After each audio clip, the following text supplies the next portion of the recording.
Oh, RF friend thấy channel mình lâu thiêu sạc lại tu rong rong đây. In giờ vai in chỉ về lại cô lẽ. Hay in trung thấu na. In trung thấu na step khá. Anh xem live video lẽ anh chun. Hay mà video cái nó đã cục lẽ đó na. Mình lâu thiêu sạc lại sam tu lẽ. Tóm ngay in.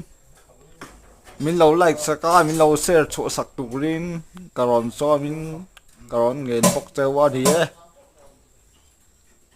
like comment share ka han pe chỗ chỗ ra chuan hay hay hi alending lampang tur ani bok ani ti hianin